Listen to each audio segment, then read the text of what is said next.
Hey guys, welcome back to 90 Minutes Strong. Look who it is. What's up, everybody? Pedro, welcome back. So glad to have you. Yeah, man. Congratulations on your marriage. Thank you. Really awesome to hear. Happy for you, man. And glad to have you back talking Inter Miami. I know it's been a while. It's been a while, and a lot has happened. A lot has happened. Interesting game on Sunday, right? Was it Sunday? Yeah, Sunday. Yeah. It was a very interesting game. Big news that you kind of been talking a lot about in the last couple of days. Yeah. There's a lot going on in Inter Miami, and I'll tell you what, they're not as bad as I thought they were.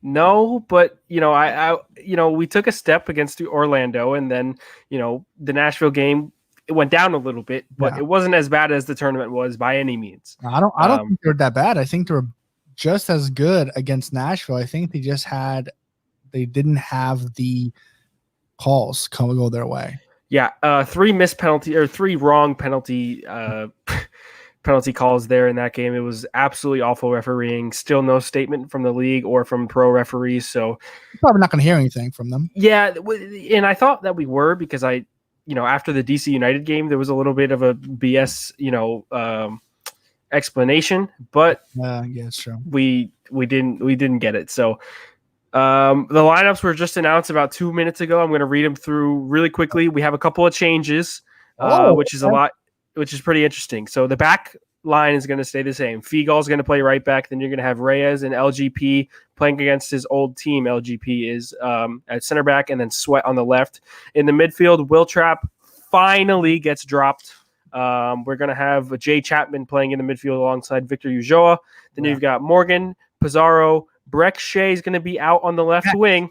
Let's ride. I know that's your boy. We got Breck Shea out on the left wing, and Carranza was dropped, and Agudelo will be starting up top for Inter Miami tonight. On the bench, we have McCarthy, Nealis, Ambrose, Torres, Trapp, Wynn, Pellegrini, Carranza, and Robinson. So it's three major changes there. Breck Shea is going to be playing in the Pellegrini position on the left. Then you've got, again, Chapman and Ulloa going to have to start to build a partnership until Matuidi comes if Will Trapp isn't going to play. And then Agudelo, another chance to prove himself, I guess. Carranza didn't do well against the Nashville. And before big old Gonzalo Higuain comes, does Agudelo need to shine in this game? Agudelo needs to make plays. He needs to score some goals. He hasn't done it yet. He's the guy that I think we've talked about him for so long. It's like he's not young anymore. He needs to prove himself in the league, and this is the way to do it. He needs to start scoring goals. This Atlanta team, yes, they're not the same Atlanta from last year and the year before, but they're still Atlanta. So a win against them, a goal or two against them is huge for Miami, especially Agudelo. Yeah, and I think it's also big for our center back, Leandro Gonzalez Perez, playing against his old team. And, Joseph Martinez obviously went down with the ACL injury in the first week of MLS season. Yeah. But he's used to playing against this attack. I think that's going to be really good. He's shown that he is a solid defender despite getting destroyed by Daryl Dike. But he's been good. And the back line hasn't been as shaky, other than, honestly, Ben Sweat is the only one that concerns me going defensively. On the offense side of the ball, Ben Sweat has been good. But defensively, that is probably our biggest worry. But it should be fine. News from Atlanta that just came out at 2:30, about 4 hours ago. Yeah. PT Martinez, who they brought in for $15 million, is now being sold to Saudi Arabia. He's gone. And that came out four hours before the game. He's playing today, right? I don't know. I have no idea. I didn't see the starting lineup from Atlanta. I think we can look that up really quickly for you. But if he is playing, I'll be surprised. Yeah, I don't think he would be playing, because especially since he actually just got sold. Yeah, it would make the most sense for him. It would be weird to play. Yeah. Yeah, no, he's not in the starting lineup. So no PT Martinez. He was struggling. He only scored his first goals for Atlanta this year in the first game after the Orlando tournament. The coaching change was probably good for him in Atlanta, but they still couldn't get on board. They ended up losing to Orlando in their last game. So it should be – I think it's going to be a tight game. Do you? It's going to be a good game. Before we got on the show, I was thinking about a player to watch, and I feel like this guy's not going to play, but he's a player to watch. But now he's playing. It's Brek Shea, because you saw how big he was. Him and Lee Win coming in for the last 15 minutes against Nashville. You saw how good they are, and it's like, hello, we've been saying this, or I've been saying this since the beginning. Play these guys, and they're going to produce for you. Inter Miami looked really slow, really bored in the first. However, well, not first, like until the last 15 minutes when they brought those two guys in. It could a lot could be said that there was all those 5 players changed at the same time was a big difference. But looking at it, it was Shea and Wynn that did a lot of damage. And so absolutely, yeah. Looking in, I said I was going to talk about it today. It's like the player to watch is, when is Alonso going to put in Brek Shea? The answer is at the start, and that makes a lot of sense. If he didn't start today, I would question Alonso a little bit, because you put your best players to start the game. Now, yeah, Alonso, the 5 substitution thing was probably the first time we've seen it in world football. It was crazy. It was like a hockey line change. It was nuts. For sure. But yeah, like you said, Brek Shea, Lee Win, they absolutely shined in the last 13 minutes of the Nashville game, and we were unlucky to get a goal, ending in the loss. But Lee Win, Brek Shea, they played well, and Brek Shea has come on twice now, and he's made an impact twice, and Lee Win has come on, and I think almost every single game has made an impact every single game. Yeah. Still doesn't get the start. I don't know what he needs to do to get the start. He plays Chapman instead at the center defensive mid role. I've been preaching this. Lee Win, listen, yes, he is he is a creative midfielder, but under Bob Bradley and LAFC for the last 2 years, he converted him to a defensive mid and started so many games for that dominant LAFC team. He was very good in that He can do it. One thing that I'm a little concerned about when it comes to Brek Shea and Rodolfo Pizarro is Pizarro likes to be free. He doesn't like to stay central. When Pellegrini was playing out on the left, you saw a lot of Pizarro out on the wing and Pellegrini up the middle. Most of the time, I would say 75% of the time, Pellegrini was up the middle, Pizarro was on the wing. Yeah. Is Brek Shea comfortable doing that? Probably not. I wouldn't trust it, and I don't think that Alonso is going to let that happen. I think that Pizarro is going to have to be more disciplined for this to work. Lewis Morgan, say again? At least during the start. Yeah, 100%. Brek Shea is going to probably learn how to help Pizarro, because Brek Shea is not the main guy in this team. No. There's no way. He's not the main guy. The main guy is Pizarro, and so every player has to play around him. So I think at the start off, he's not going to do that, but in a couple of games, maybe even next game, you're going to see, Shea, if he stays in the starting lineup, can start to adapt to the way Pizarro plays. Because if Pizarro is free and can create, like you said, what he likes to do, he's dangerous. But absolutely. If he's constricted to just a certain location, then he might not be as key to this team. I agree. I think Agudelo also. We saw Lewis Morgan kind of move into a 2-striker position as well. So Agudelo also has experience on the wing. I think that is another interchangeable thing. And I think in a front 4, or I guess it's a 4-2-3-1 essentially, but those 4 people, if they're completely interchangeable up top, it causes a world of problems for the defense. And one way I can prove that is Carlos Vela. Carlos Vela, obviously, he's one of the most talented guys in MLS, but he and Rossi, and we haven't seen him with Wright Phillips yet, but he and Rossi move across that front line so much, and it causes problems for MLS defenses, and it has, and that's why he probably scored over 34 goals last year. Right. So I'm not saying that anybody is that talented yet, but it's something to think about. I think it's something we should monitor, see how free these guys are moving. We haven't seen a lot of it other than the Pellegrini and Pizarro swaps, but if Lewis Morgan gets up front more, maybe switches sides with Brek Shea, I'm not really sure. It's something to look out for. Yeah. If you don't mind, I'm going to switch this over to a comment we just got from Anthony Manzano. Guys, what are your guys' opinions on Miami getting Gonzalo Higuain from Juventus? I'm going to let you take this away first. Now you go. You've been super hyped on this. Yeah, no, okay. So listen, this guy was worth $60 million last year. $80 million the year before. Yeah. Yes, he's been on a down year, but that's what happens when you're 32 years old playing in a really strong defensive league in the Serie A. He was on one of the best teams. He still got all of these games, and you don't turn down an opportunity like this, especially if it's true that Pirlo, after coming in and taking over, is going to let him go for free, and we can bring him in without having to spend too much money. That is huge. He is still a prolific striker.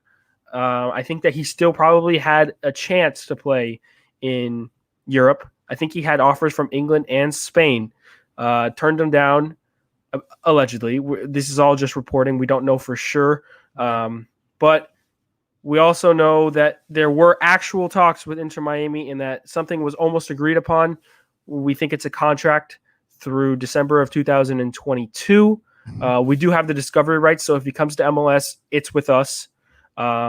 It's huge. And I think that Higuain has the quality to score 25 plus goals in MLS through a full season, whether it be now until the end of the year. I think he could come in and easily score at least 15 to 20 goals. And then if he plays a full 2021 season, give him 25 goals easily. I don't care what his age is.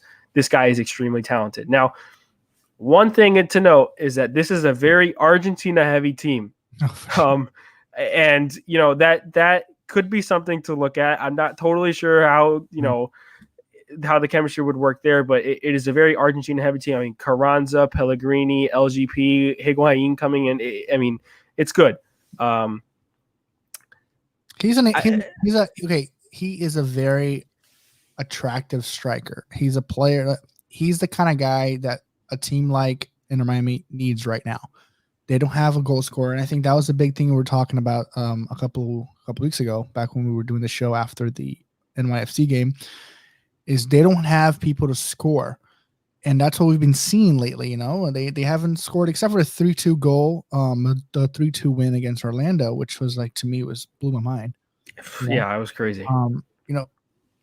He's a good pickup. Is he the best pickup? No. But we'll take it 100. I mean, you have to at this point. He's not the best, because it goes back to the whole thing that I talk about all the time about how MLS should not be considered a retirement league. And a 32, not a very good year last year. This can be arguably his retirement league.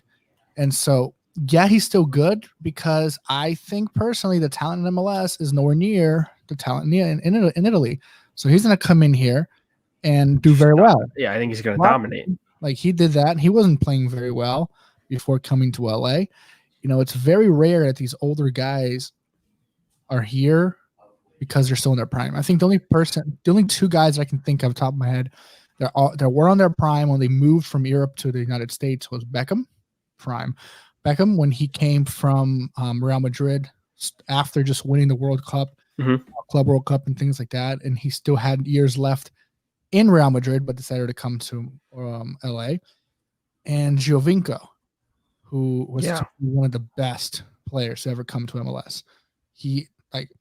I know he's from Toronto, but he was one of the best. He was so fun to watch, talented, could score like nobody's business. Obviously, we got Vela now and things like that. But yeah, I'm not against the signing if it happens. No, MLS.com is reporting that it's done. ESPN's Jeff Carlisle said it's very close to being finished. So that'll be exciting. We do need goal scorers, and so that fills up that gap that we don't have yet. One thing I want to say is we know Lewis Morgan can provide the production into the box where Higuain thrives. Brek Shea needs to prove tonight that he deserves the left wing role over Pellegrini. 100%. Yeah. I'm going to focus on Brek Shea a lot in this game because he needs to be the one providing balls from that side. We haven't seen that much of it. Yeah. So if Brek Shea is able to feed Agudelo as much as possible, it's gonna be huge. And if that would convert into someone like a goal scorer in Gonzalo Higuain, wow. I mean, that it would work. And then Pizarro in behind, I'll take it any day of the week. One thing to look at too. When the news officially breaks that we bring him in, it is important to know if he is a TAM player or a designated player. We don't know yet. And the fact that we're getting rid of his contract for free, or allegedly getting rid of his contract for free because Pirlo wants him out, he could be here as a TAM player. That's ridiculous. And if Matuidi, who we didn't talk about yet, but he has to go mentioned in every show because when he comes, the impact will be huge. If him and Matuidi come in as TAM players and there's still one more spot for a designated player, all hail Paul McDonough. All hail David Beckham. That is unbelievable. And it would be, an absolute masterclass from the front office. And I don't know what else to say about it. That's something to look at. I didn't even realize until you mentioned that he can come in as a TAM player, not even a DB. Yeah. Because the whole contract issue. That's huge. It's huge. Wow. It would be a very, very, very good addition as a TAM player. It would still be an amazing addition as a DP. I would be totally fine with it for the next 2 years. 100%. Yeah. But as a TAM player, it gives us even more room. I'll take it 100%. To have a better player come in. Yeah, for sure. Yeah. It's a good pickup if it happens. It's pretty much from everywhere I've been looking and everywhere we've been reading. It's pretty much a done deal. It's just a matter of signing on the dotted line. I don't know when that would happen. I don't know when he would come in. Do you have any idea? No, not a clue. I would assume probably around the time Matuidi decides to join. Matuidi is in South Florida, which is big. I don't know if Higuain has made his rounds over here, but right. I don't think we'll see him by the end of this 6-game stretch that we have. Mm-hmm. Matuidi, yes, I think we'll see him in the next 2 weeks probably. But I'm not totally sure. I think that we have to wait for this next piece of the schedule to be put out to actually start to speculate when he would be here, and then and also get the actual official news. Yeah. So, what do you think? What do you think overall score wise will be the game today? You're putting me on the spot for predictions, huh? I think that I'm gonna go. I don't think there's going to be a lot of goals, and I think that finally Inter Miami is going to be able to keep a clean sheet today. I'm going to go 2-0 Inter Miami. You know what? I was going to say the same thing. There you go.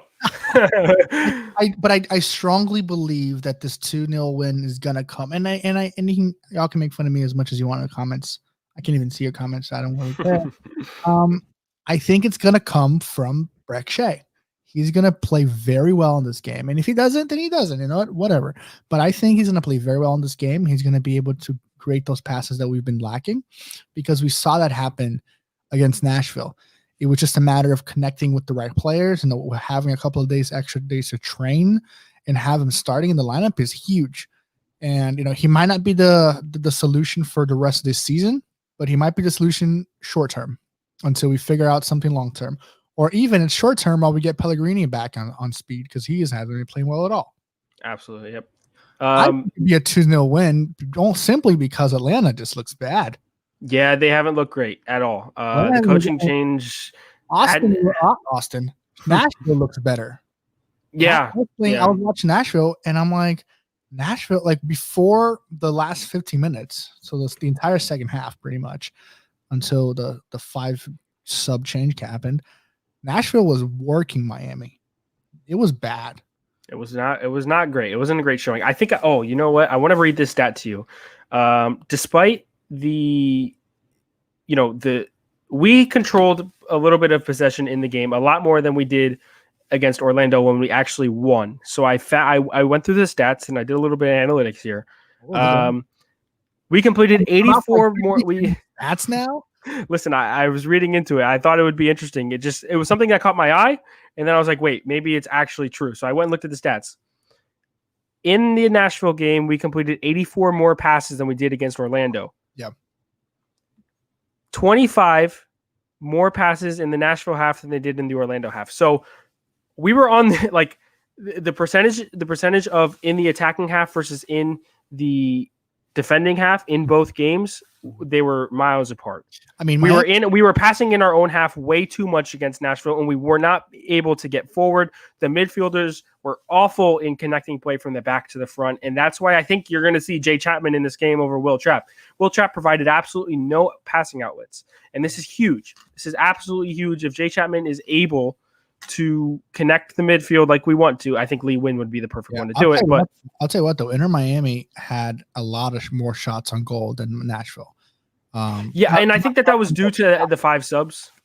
Oh yeah, all those shots started coming after the subs came in 15 minutes. Yeah, that last 15 minutes really just changed everything. It changed everything, 100%. But they in the last 15 minutes, I don't even look at the rest of the game because they didn't play at all. But yeah, Agudelo had 3 shots. Shea had 1, Win had 2. So these guys coming in now, the question is, are they doing that because they were subs, or are they actually that good?